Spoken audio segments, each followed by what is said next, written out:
Another? The question was, itself was a surprise. Another? You could barely believe that there was even more hidden up his sleeve. Cove chuckled quickly, nodding his head ever so slightly. Speaking of diamond tetra... A new one. I don't want to go home already. Not yet. Going back to one of our usual spots sounds fantastic after all this new stuff we went through. I'm not ready to let you go yet, either. But I've learned you've got a weird definition of... Oh. Hold on. I'm not ready to let you go yet, either. But I've learned that you've got a weird definition of surprise over these past few days. Coming from you, a request like this isn't a surprise at all. You smiled brightly back at him. Yeah, you're right. I'm bad at surprises. What a surprise.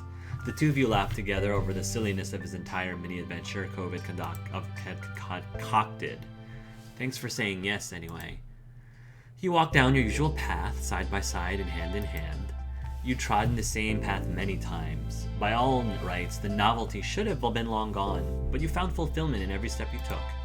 You were sure you always would, with Cove supporting you along the way.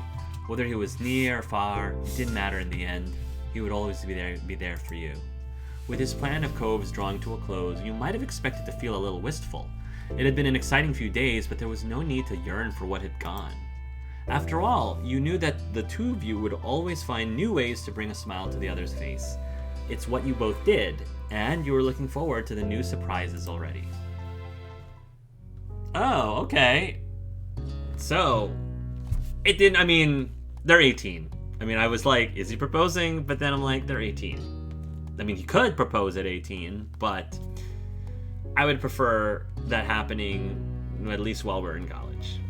Alright, we've done it. We've done all of the step 3, and just recently as of this recording, I think a month ago, maybe a little more than a month ago, they finally dropped step 4, finally, because it had not been available for maybe a year since this thing was released, so finally we're going to say, and then summer ended. Move to the next step? Yep. Moths bounced against your window, attracted by the light of your room. A siren call in the slowly darkening sky. Just as the day was coming to an end, so too would summer. Liz would be moving back into the dorms before long. Luckily, Lee had been able to come stay for a short trip before her own new journey began. She'd officially been accepted to her first choice college a few weeks ago. This was her last chance to see you all in person for. You flicked through the plans for the next few months, realizing that you didn't even know when you'd have the opportunity for everyone to be in the same place again. It was hard to think that you'd likely be seeing even less of your cousin going forward, but you were delighted that she was pursuing her dreams. While you were still with each other, your family was going to have dinner together. As ever, the Holdens were tagging along too. You were going to a Chinese restaurant. The destination was that tropical place. No, that tropical place was lame. Totally lame. Let's go to the Chinese restaurant. The tropical place didn't even have decent tropical juices. So that's how I knew it was lame. It was somewhere your family had always enjoyed going ever since you and Liz were tiny. That long-standing connection made it a fitting location for a final meal out before Liz and Lee set off again. Technically, you were getting ready to go out, though your mind was only half on the task. It was a pleasantly warm evening, the kind that epitomized the vacation feeling, and you were in no mood to spoil it by rushing around. While idly gazing at your room, you spotted a small cluster of unopened envelopes. That must have been left for you by a parent earlier. You headed over to the table to flick through for anything of interest. A letter from Derek! A letter from Derek! A letter from Derek. Or Shiloh. As a child, any correspondence felt exciting due to its rarity. You recognized now that most of it was mundane, but you were checking any mail you got more regularly of late. There was something you were expecting. You stopped at is this my acceptance letter for college? You stopped at a crisp white envelope. The logo proudly proclaimed the sender. A school you'd applied to. You took a deep breath and read it. You opened it instantly. You hesitated, worried by the possibility of bad news. You took a deep breath and read it. This next step would take nerve. You closed your eyes as you breathed deep, the air slipping through your lips as you opened your eyes once more. It's just like getting my Hogwarts letter. You pulled apart the glued flap on the front of the envelope and extracted the letter.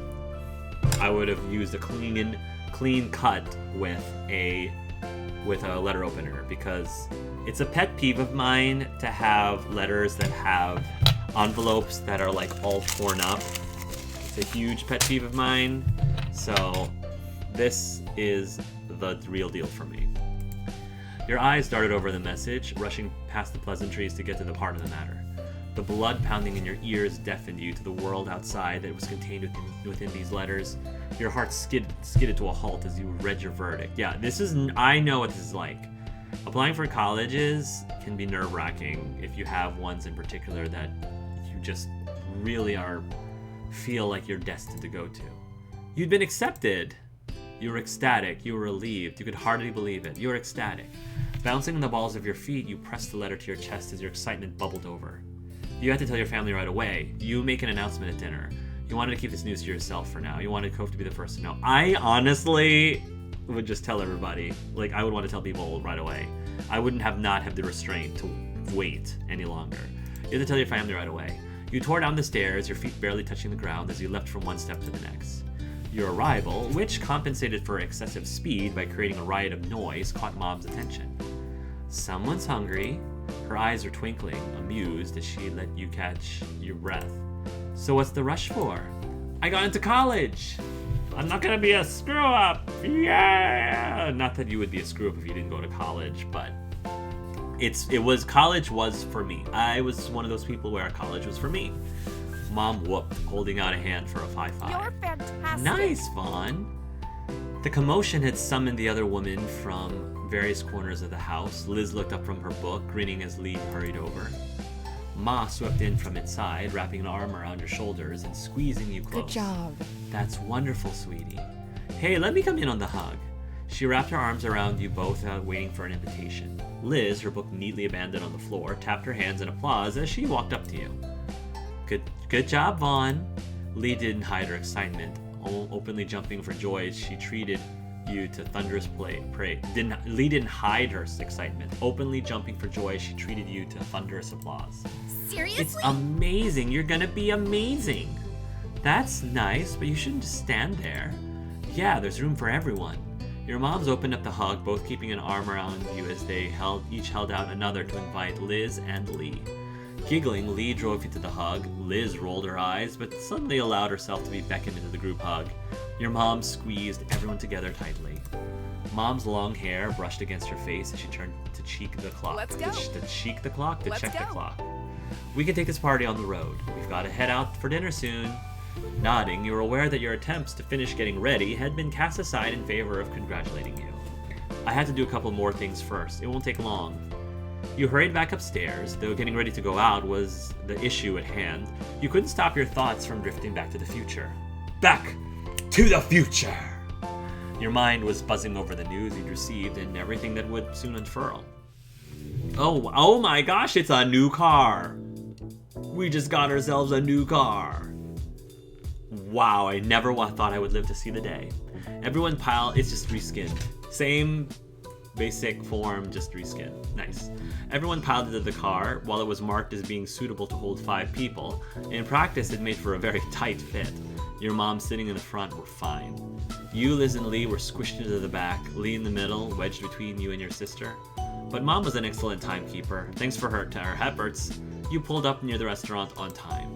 The process of getting out of the car was slightly easier than squeezing into it, with much less coordination required to release seatbelts than to secure them. You gave Lee a hand as she clambered out from the middle seat, then headed into the building as a group. A waiter greeted you as you entered. Ma let him know how many of you there would be in total, and he went to arrange a table that met your needs. He returned promptly to guide you to your seats. You perched comfortably in your chair, your head held aloft as if buoyed by today's good fortune.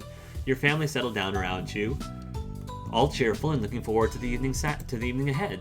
Your drinks order had just been taken when the Holdens came through the door. They were pointed in your direction, though with Mom waving an arm in the air it was hardly necessary. Cove and Mr. Holden come to join you at the table. Cove and Mr. Holden came to join you at the table. As greetings were being exchanged, Cove took a seat opposite to you. It had been left empty by unspoken acknowledgments that you and Cove would be wanting to sit together. Again, in real life, that's not true. As I have explained, In real life, Colin and I would not want to sit next to each other. We would sit probably on the farthest points away so that, again, we can work the crowd from both sides. Divide and conquer. Extroverted socially.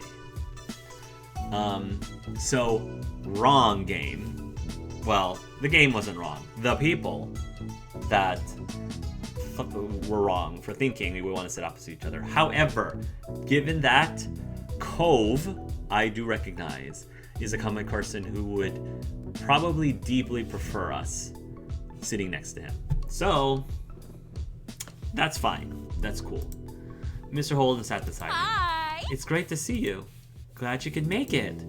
Hello, everyone. You wouldn't believe how hungry I am. I see. You came to the right place, then. There was some laughter, though Liz groaned playfully, shaking her head at Mom's sense of humor.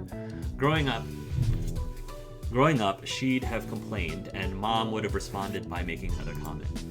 Liz had mellowed over the years, but she still made a show of despairing at Mom's jokes. Her reaction to them had become a joke on its own right. Menus were soon passed around, and a temporary hush fell over the table as everyone read. It didn't last long, punctured by comments about what people had eaten here before and light chatter about what people were considering tonight. Once the waiter had disappeared with your orders, Cliff piped up. Okay. So, I've got some good news. Kyra's making a trip out here tomorrow. Oh, Cove nodded, turning from his father to the rest of the table. Yeah, we talked about it and figured this is a good time for everyone. Very nice. That's great. Everyone reacted positively to the news, though Ma looked wistful. It's a shame. If only we'd known. Here we are having a big meal without her. If we'd waited one day, she could have joined us. Mom patted Ma on the back, gently nudging her from the realm of possibilities and what-ifs and back to the evening that was going so well. Chin up. Lee and Liz will still be here tomorrow. We'll just have to throw another get-together and keep the fun train chugging along. I wouldn't be opposed to that. Ma smiled warmly, taking Mom's hand in hers. That's true. There's plenty to celebrate right now, but there will be more good news and good times on the horizon. Right. And speaking of, that's not all we've got either.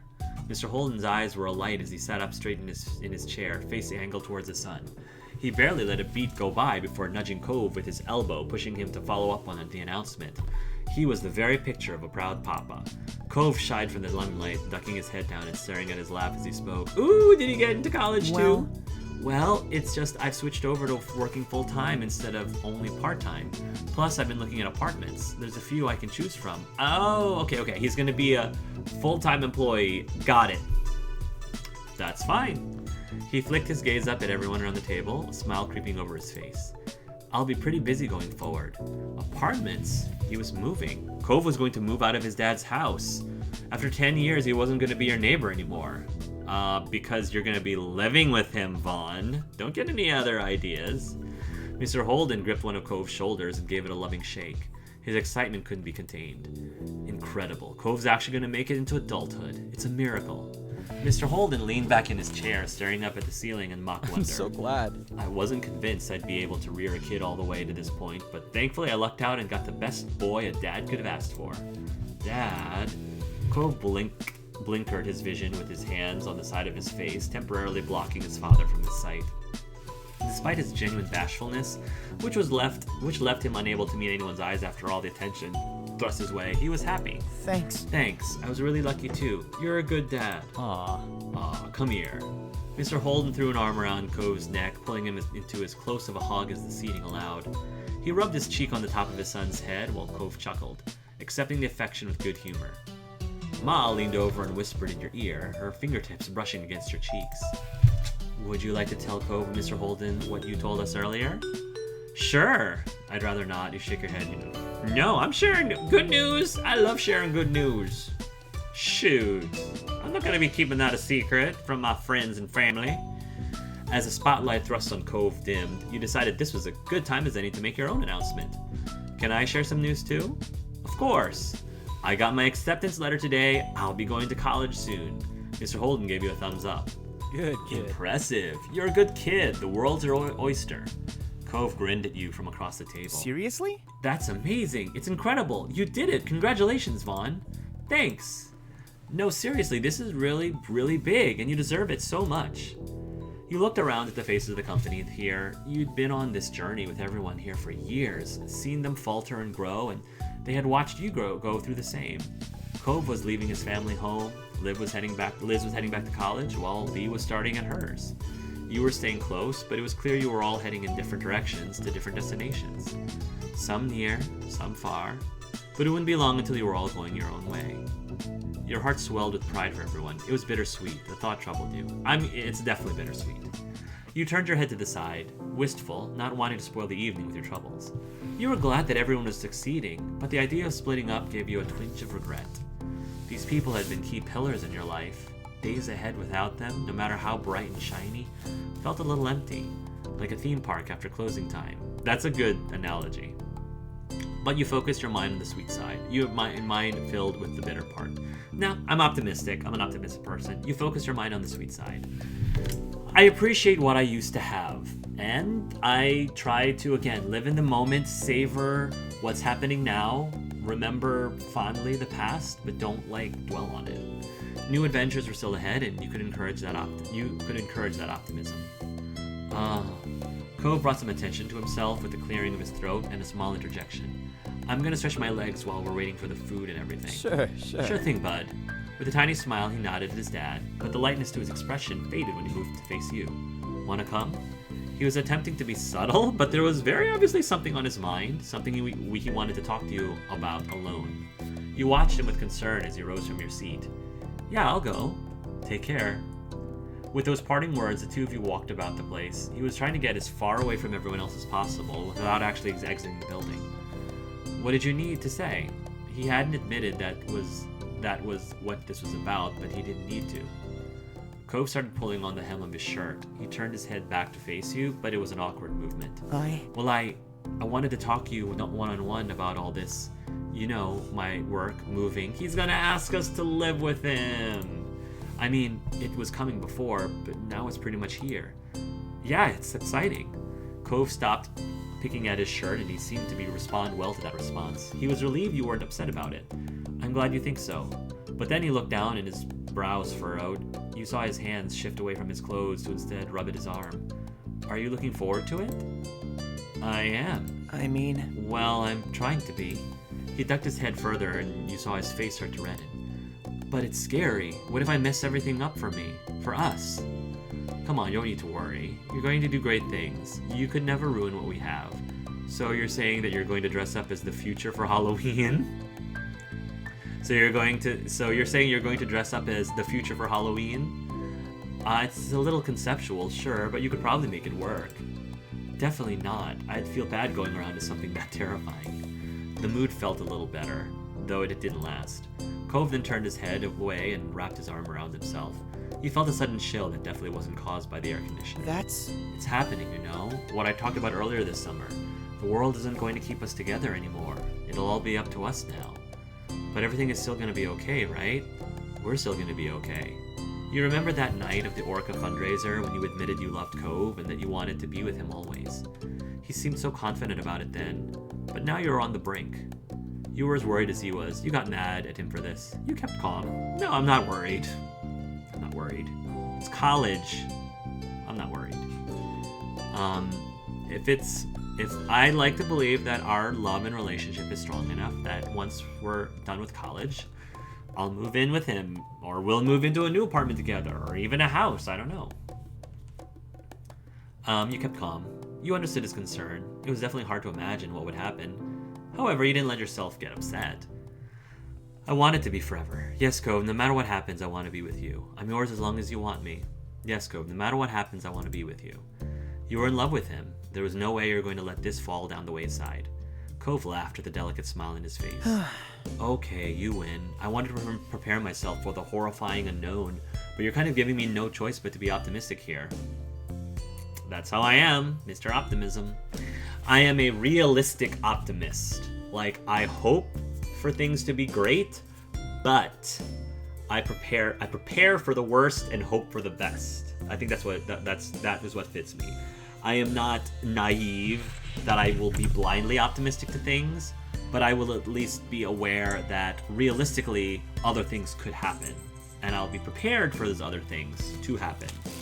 but I still want to remain high-spirited for them. Does that make sense? His eyes sparkled with mischief. Strong armor.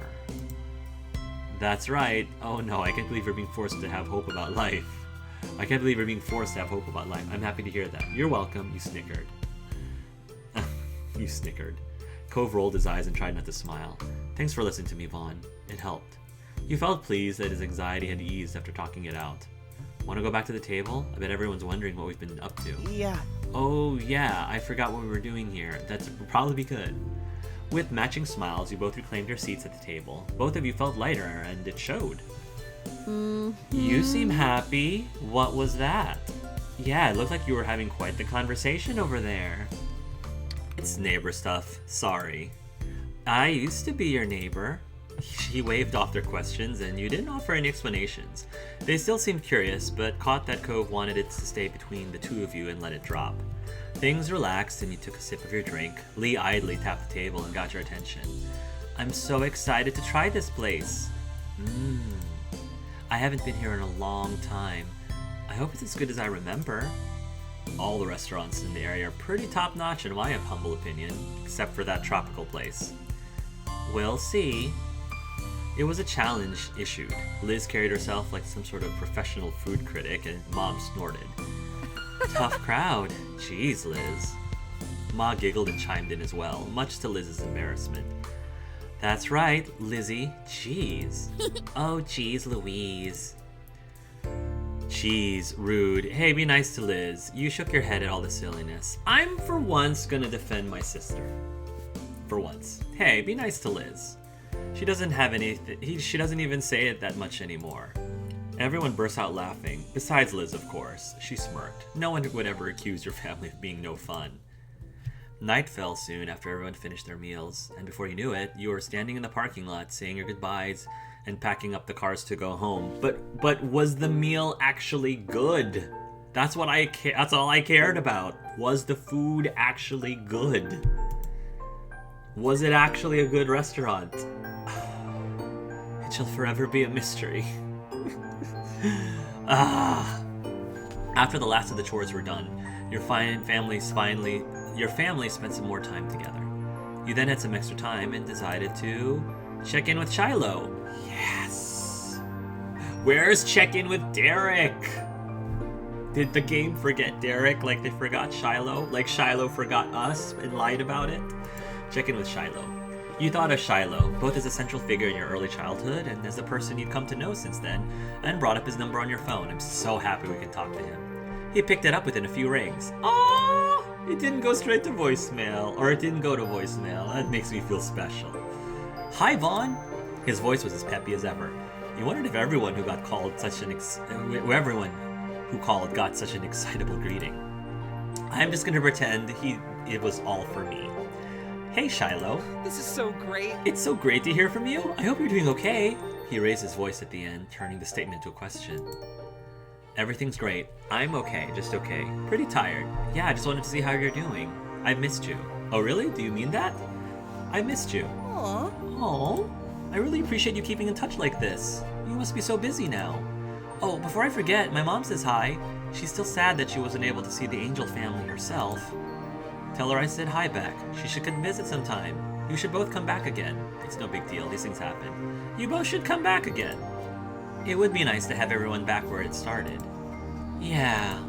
You could hear the soft smile in his voice, even if you couldn't see it. She was mostly just happy that I got to have a little reunion with you all, and that it went pretty well in the end. He laughed again, firmly closing the lid on that discussion. Yeah. Anyway, you and your family and Cove are always welcome to come visit us here. That'd be fun. We got an invite. Shiloh is continuing the relationship. He's maintaining. He's nurturing my boy. Oh, Shiloh. With everything that was going on, it was highly unlikely that you'd be able to accept that invitation. Says, not with that attitude, Vaughn. Shiloh knew that. He was probably just being nice, as he would prefer to do. But as a thought, that would be amazing. I don't think that's such a great idea. We could meet that group of yours. No way. We might run into your group mates. Maybe. Sorry, I can't. That would be amazing. You couldn't imagine what would happen on such a visit, though you were sure it would be a trip to remember. That's another DLC. Great. Awesome. Let me know if you're ever in the area. His voice was upbeat, almost as if he'd been energized by the idea and your openness to it. Well, I shouldn't take up too much of your time. Thanks for reaching out, though. Bye. Take care. Be good. Just say you've got to go if you're busy. I'm gonna say, be good. Shiloh chuckled briefly. Bye. That was nice. I'm glad we got that few minutes to talk to him. You hummock, feeling pleased that you could simply talk to Shiloh like this. I'm pleased. It was sweet to hear a little from his mom, too, even if the message was secondhand. I don't even remember interacting with his mom even when we were children. The rest of the night felt like it was going by in a blink of an eye, and somehow the time came to retire to your room to sleep. You pulled your covers up under your chin and settled down for the night, getting warm and cozy. As your head sank into your pillow and you closed your eyes, your mind drifted back to everything that had happened that day. You could see it all now, behind your eyelids, as though you were experiencing it all over again. And then the image of Cove popped into your head, and you smiled softly to yourself. You decided to send him a text to chat. You texted him to come over. You wanted to sneak out of his room. You wanted to sneak out to his room. You were feeling tired, so you snuggled deeper into your bed. I'm gonna sneak out to his room. If Cove could do it, then you didn't see why you shouldn't be allowed to. You made up your mind. As quietly as you could manage, you put on your shoes and stepped out of your room, closing the doors behind you softly. Let's turn the tables again. Heading slowly down, you took care not to make the floor creak, especially the boards right by the bathroom. Those definitely squeaked. The stillness of the night made even the slightest sound seem so much louder in your ears, and you were very aware of your mom sleeping nearby. Upon reaching the bottom, you tiptoed towards the front door. Slipping out into the crisp night air, you shut the door and took a relieving breath.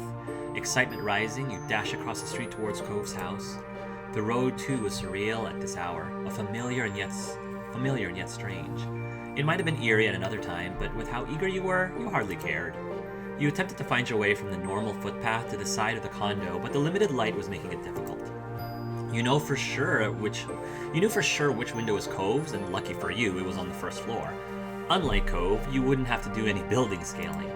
All you needed to do was make it safely over to the fence and past the bushes without being caught or injured. I didn't realize that Cove's window was on the main floor. It was on the, was not on the second floor. Sneaking closer, you glanced over the hedges towards Cove's bedroom window, finding it cracked open. Perfect. You wouldn't have to knock and worry about him not answering. Hoisting yourself up with ease, you cleared the fence and avoided the shrubs, then darted over to the window. You buzzed with a nervous excitement as you approached it in the dark, having successfully made it all the way here unseen.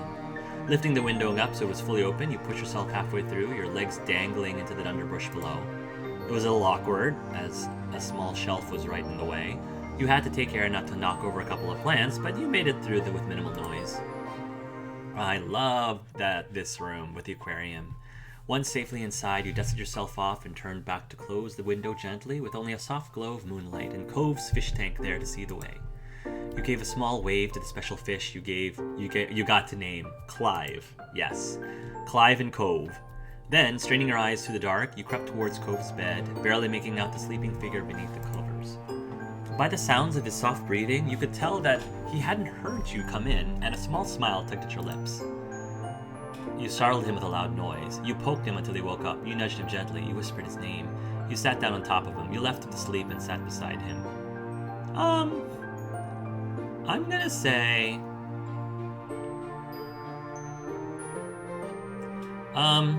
You nudged him gently. After a couple of nudges, he sleepily blinked his eyes and mumbled something incoherent beneath his breath. Cove, I wanted to come over. Is that all right? He let out a yawn and rolled towards you, waking up just enough to understand the question, but not the full context. A faint smile appeared on his face. What? Yeah, I want you here. He reached for you, his arms wrapping around your neck as he pulled you towards him. When your foreheads touched, he gave a satisfied sigh. Then, as if totally unaware of what he had done, he started dozing off again. You snickered quietly to yourself as you sat there. He could figure it out on his own, and after a few more seconds, he did. Wait, Juan? Yes, I'm here. He shuffled under the covers and sat up to stare at you in alarm. What? Why are you in my room? What happened? A smile slipped onto your face as you finally registered your presence for real. You said nothing. I didn't want to be alone. I was bored. You hugged him. You pulled him in for a kiss. Clutching the front of his shirt, you gently pulled him towards you and met his lips with your own. He kissed you back softly before pulling back too quickly, looking a little flustered. I Was that Was that the whole reason? He hesitated before whispering the next part embarrassedly. To kiss me?